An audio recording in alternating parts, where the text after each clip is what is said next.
Hi, Mary Kay here and welcome back to my YouTube channel. If you're new here, please do consider subscribing. And for this shot, you just need to equip yourself with your hips measurement and your thigh measurements, and that is all. So let's dive in and make this one cheeky shot. Enjoy! It's just the same way that we always begin. There's literally no difference for how I begin now. Chain 3, we're working in half doubles. That is literally my favorite stitch. 3 stitches, 3, you've made your 3 chains, yarn over, insert your hook in the very first loop that you've made, that one, yarn over, pull through, 3 loops on your hook, yarn over, pull through the first one to make your chaining row, then yarn over, pull through the other 3 to make your first row, the half double row. Now you yarn over, twist your work, there'll be some 2 loops on the side, and that is where you're going to insert your hook in both loops. That is 1 and then that is 2. Yarn over, pull through both like that. You'll have 3 loops, yarn over, pull through the first one, then yarn over, pull through the rest to make your half double. Now one more time, yarn over, twist your work, you'll see some 2 loops at the side, insert your hook in both loops, yarn over, pull through like that. Okay, now yarn over and pull through the first one just like that, and then yarn over and pull through the other 3 to make your half double. Continue putting this the same way you are doing until it's a length long enough to fit your waist. The negative is something that I've talked about in my previous videos.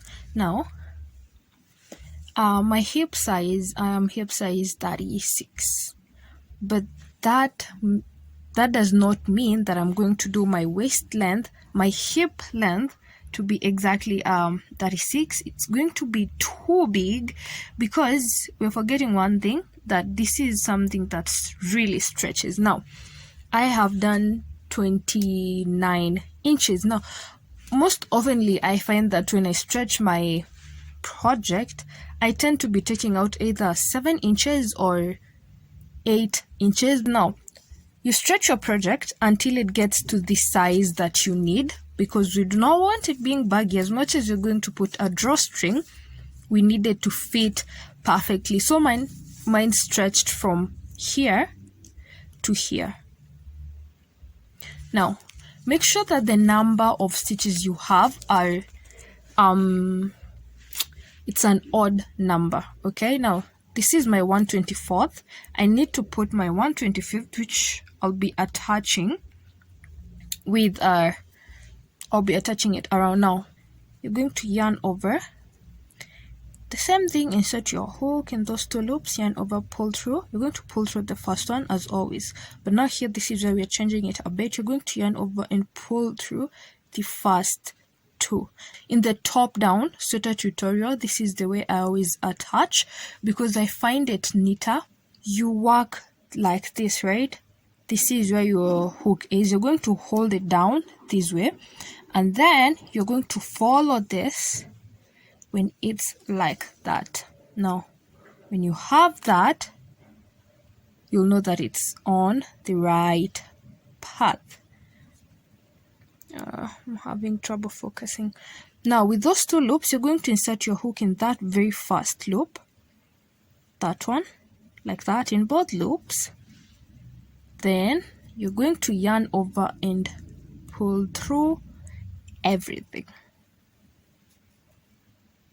like that. Now chain on so that we can go on with the explanation. Now again, because of the nature of what we are, of the way we're making that shot, we're going to need to divide this work into 2, and this is going to be the one side. This is going to be one side, and then we're going to have another side here. Now the reason I say that you need these numbers, the number you have, to be odd is because we need a middle point, and this is my middle point here. This is my 63rd stitch. It is the middle point. And now another reason is because we're still going to divide the divided part, because we need to have our midpoint for the crotch area. We're going now to get our gauge so that we know what we are working with. Now, a gauge, this is how you get it. Now, we'll just use the point where we have our stitch marker. You'll place it there from the beginning of one stitch and up to the end, up to where it ends. Now, you're going to count those stitches, and that is your gauge for that type of yarn. Now, mine is giving me 4 stitches for 1 inch. How are we going to apply that is the length that you need for your short, from either your belly button or from your low waist to your crotch. I'll be doing 8 inches, right? Now, with that, this is when all the calculations start.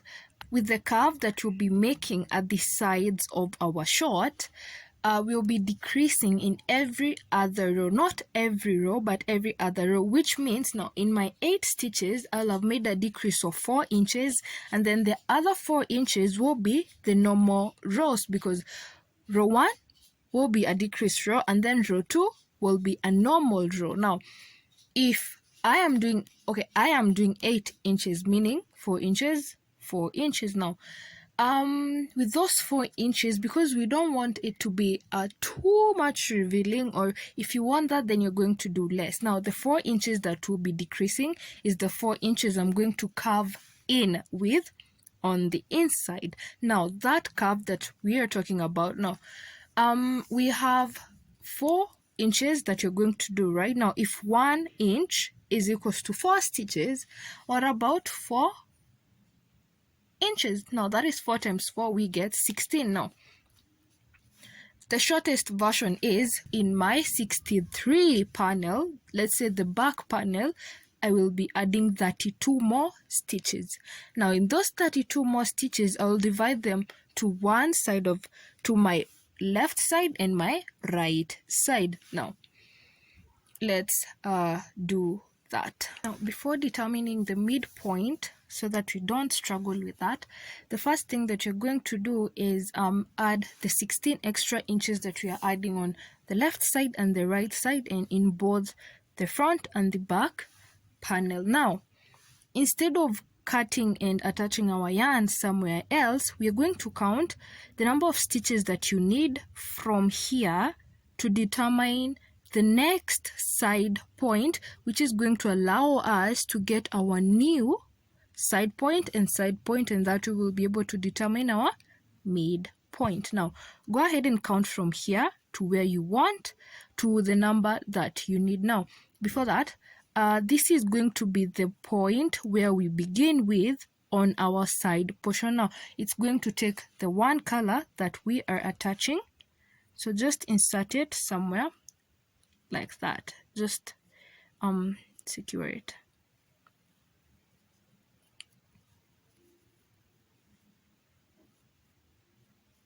Now, once that is secured, we're going to count, and then you take a different stitch marker and place it there. Okay, now we have our new side portion. This is my 16th stitch, and we're going to do the same thing for this side.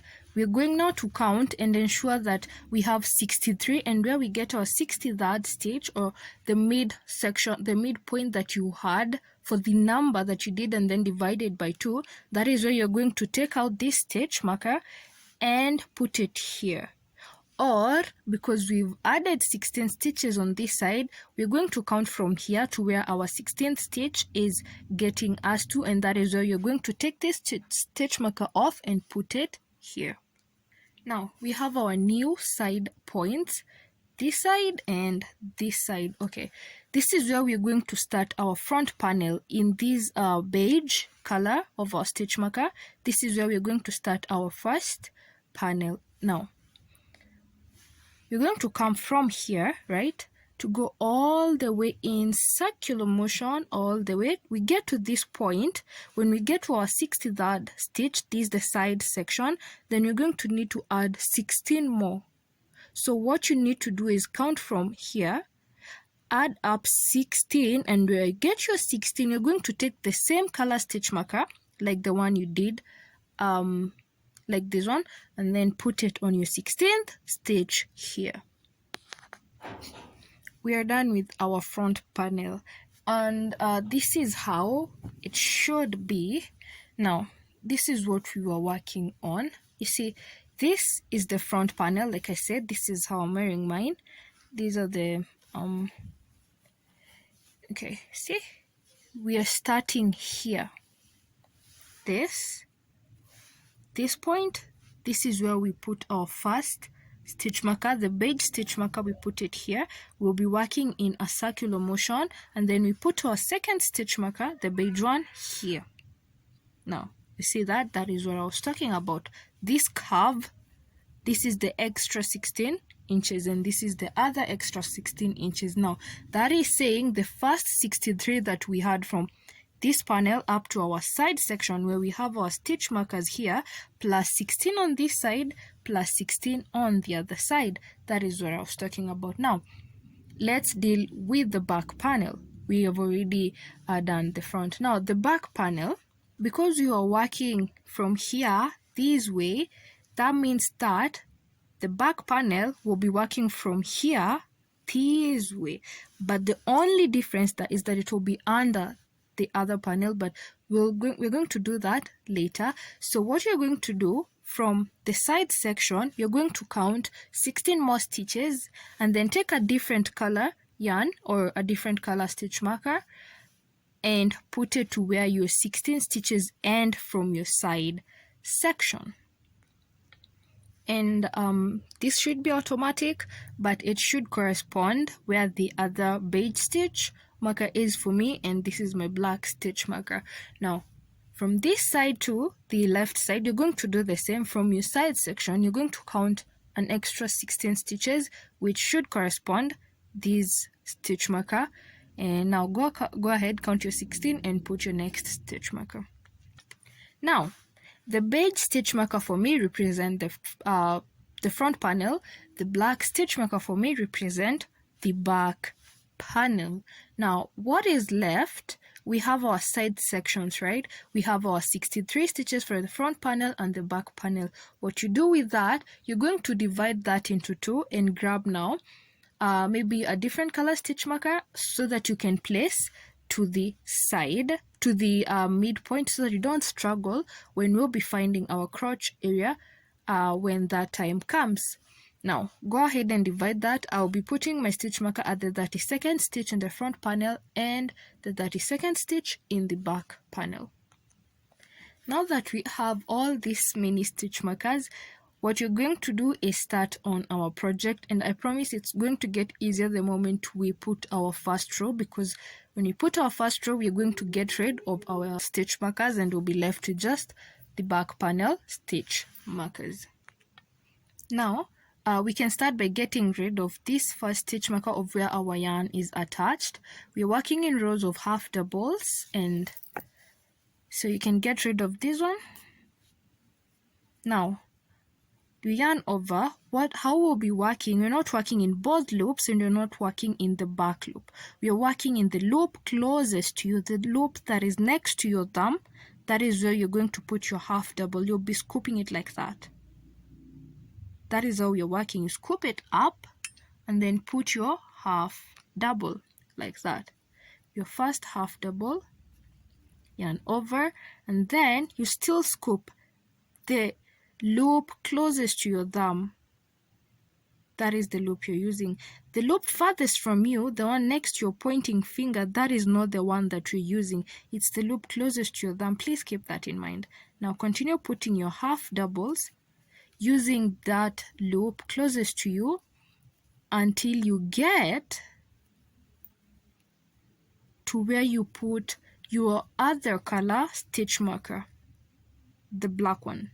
I am in my second panel stitch marker, so I can get rid of this. It's completely optional, but I would suggest still getting rid of it because it will make work easier, as we already have these stitches that are left. So these ones are going to help us identify where to put our second panel. So you get rid of it, and still in that same stitch, you're going to work through the loop closest to you. You scoop it up like that, put your half double. Now from there on, we're going to work through both loops until we get here, now this is the mid section stitch marker. This one you're going to keep carrying it forward so that you don't struggle with the mid section. You're going to continue putting half doubles in both loops until you get to your stitch marker for the back panel, the black one in my case, and then from there on I'll be putting stitch markers in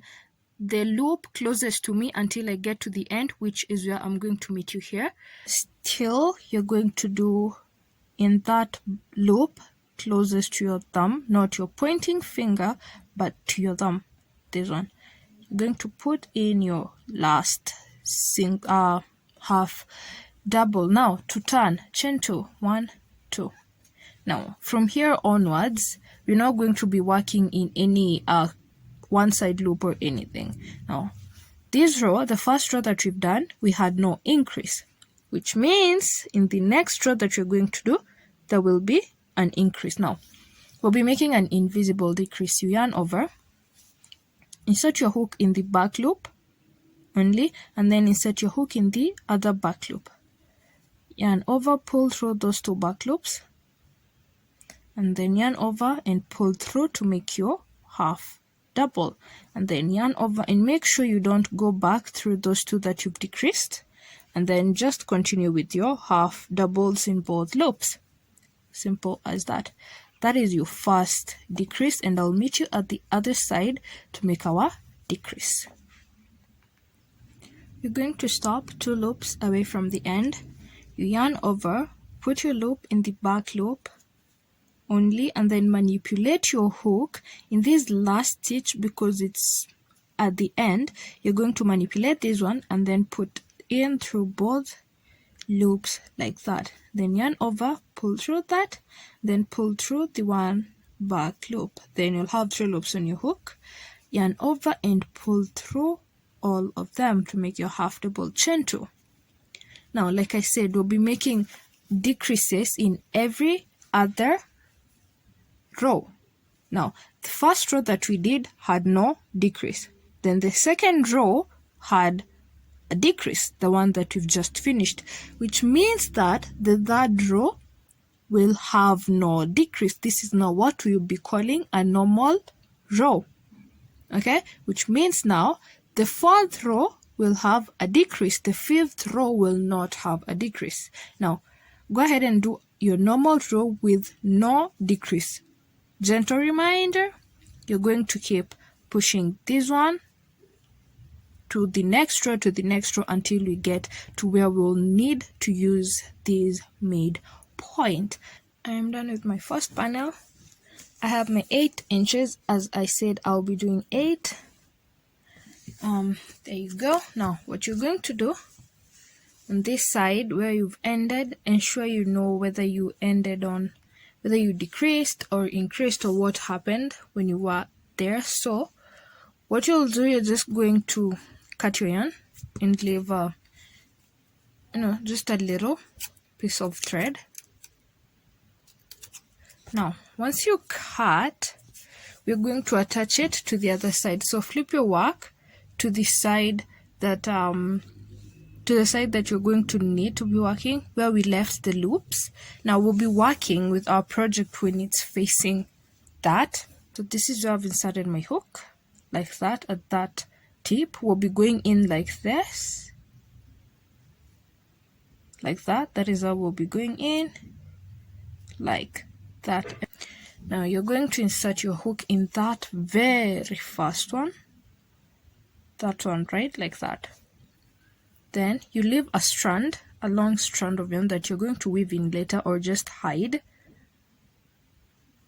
Then you pull it through that and then make a chain. Now let me do that again. You have it like that, right?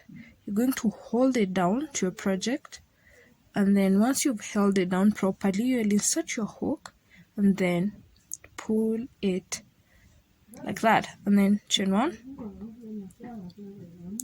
right? And then once you make that, yarn over.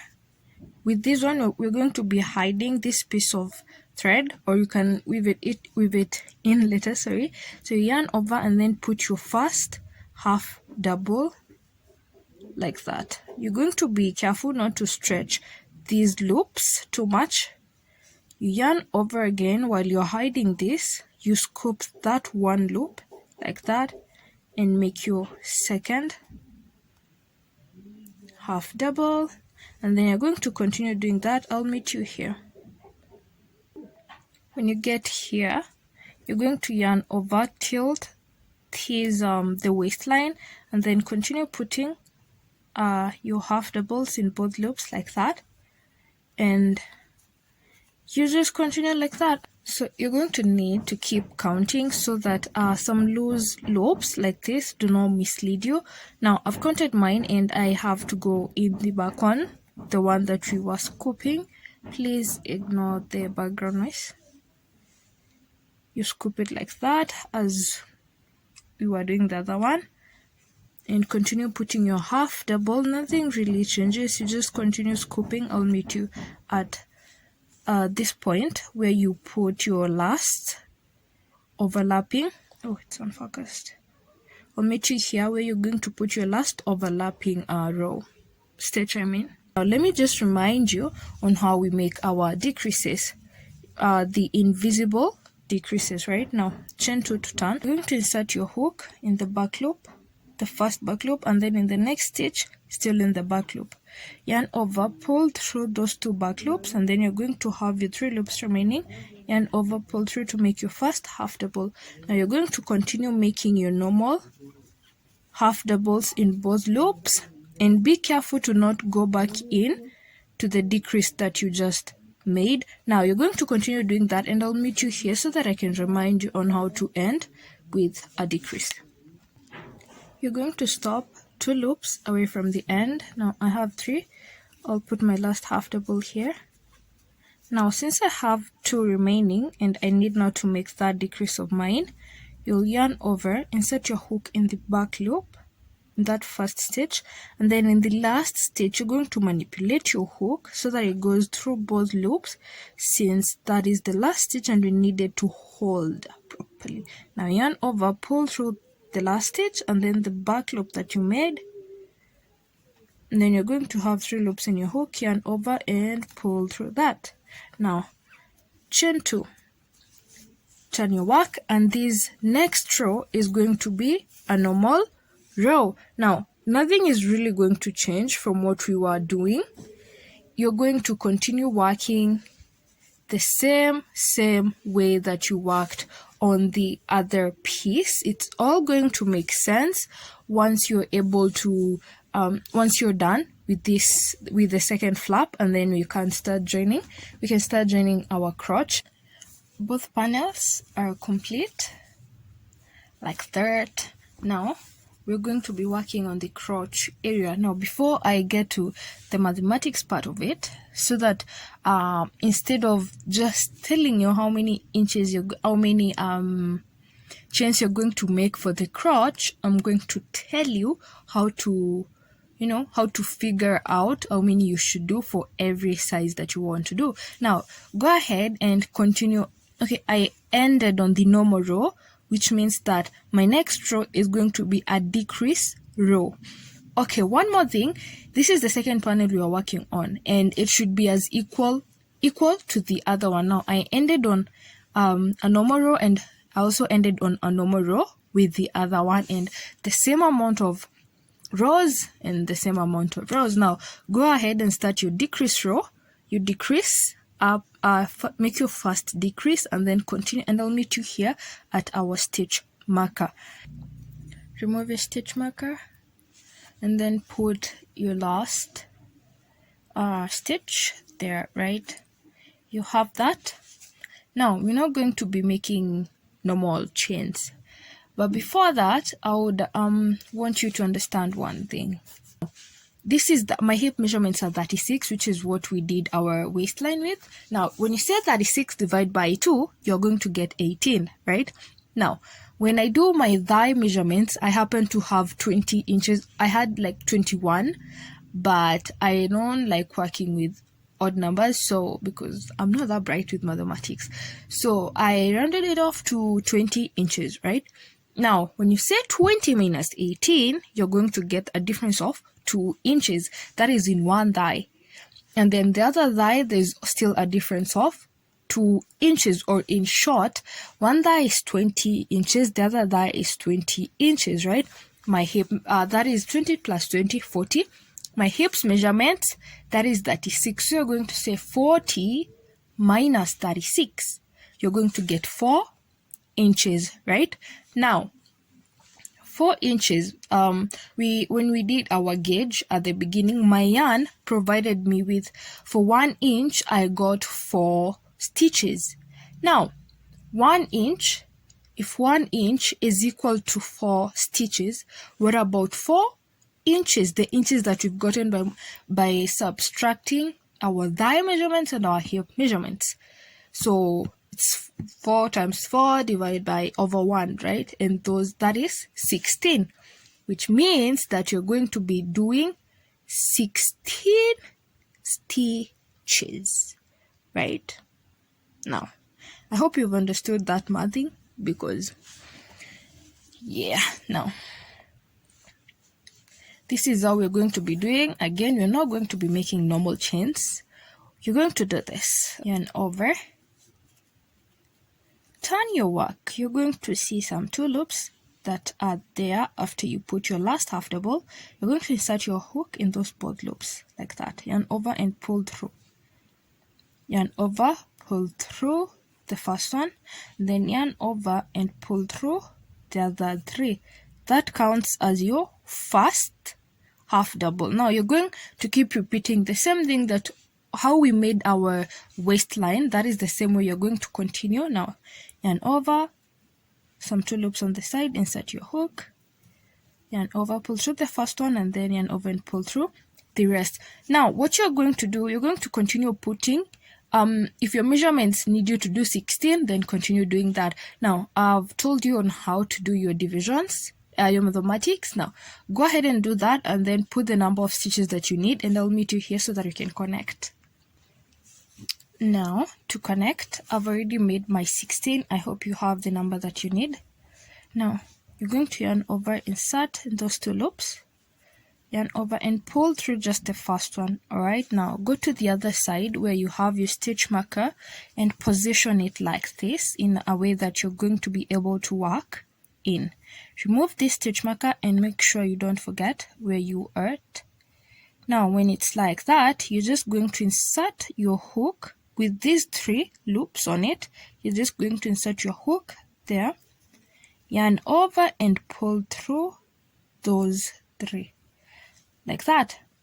And now yarn over and continue putting your half doubles until you get to this point. And remember, when you get here, this is on the other panel where we ended on a normal row, which means that we're going to be decreasing here. Now there's literally no difference in what we're doing. The only difference now is that we have this bridging area. Now you're going to be working in a circular motion.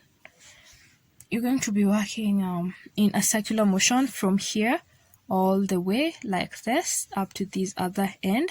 You're still going to continue reducing until you feel it's enough. Now it really depends with the amount of length that you need for from your thighs, from your actual hips, because this is around our hips, to where you want your short to end and how much revealing you want it to be. Now I'll meet you when I've completed this side so that I can show you on how to continue this side. Okay, so if you remember correctly, we ended on this side. This is the piece of thread that I was using for this side. So if our short did not have this flappy part, we would have continued from here towards this, towards this direction, right? But we can't do that because we have this flap. Now it's up to you to decide where you want to start. Grab your yarn. You can start from this point, or you can start from this point, as long as you're going in one circle from here all the way around up to here. But I need you to remember one thing: we ended on a normal row in both flaps. So when you start your row, you're going to start it with decrease. All right, now grab your yarn and let's attach. After you've selected the side that you want to start with, you're going to grab your yarn like we did before, hold it down like that, and then insert your hook in that very first loop that is available in this one, like that. Pull it. This is misbehaving. Pull it, chain one, yarn over. We're going to be hiding this other piece of thread. You yarn over, and then as always, remember, we make an invisible decrease in the back loop, and then in the back loop like that. Yarn over, pull through, and then pull through those two. Then you're going to have 3 loops, yarn over and pull through those 3 to make your half double. Then you're going to continue making half doubles in both loops like that. When you get to the other side, you're going to decrease as well, just like we've been doing. Now what you're going to do when you get here, you're going to ensure that you take in, you work from like the farthest point so that you can cover the hole. You find any hole, then just try and work from the farthest point so that you don't stretch it. And then so I did 3 inches for this. 3 inches, yeah, I think I did 3 inches or 2, I'm not sure, but I ended up doing 7 rows. I may do more, but still ensure. So you're going to continue and make the same exact rows for both legs, and then after that we're going, maybe we can add just a decoration row, you know, like just to make our shorts stand out. So I'll meet you with 2 complete panels. I ended up finishing my other side, and so we are going to add this picot stitch, the edging, so that just look at this side and then look at this side. You can tell that there's a great deal difference, so that is what you're going to rectify right now. Now this stitch is called the picot stitch. This is how you're going to do it. It's a combination of slip stitches and single crochets. Now we're going to start with chaining 2. I had already made my first chain. With those 2 chains, what you're going to do, in the first chain that you made, or the second one from where you are, you're going to put your slip stitch. You'll insert your hook, pull yarn over and pull through, and then pull through everything, no hesitation. And then in the next 2 stitches, you're going to put 2 single crochets. Stitch 1, first single crochet, stitch 2, second single crochet, then chain 2, 1, 2, second one, second chain, you put your slip stitch, pull through everything, and then 2 single crochets in the next 2 stitches. Stitch 1, stitch 2, then chain 2, 1, 2, the second stitch, your slip stitch. Okay, that is what you're going to keep repeating all the way to the other end. If you wanted to exceed to the curve, that is totally up to you, but as of mine, I'm going to meet you at the end with it complete. I'll just be doing at the bottom.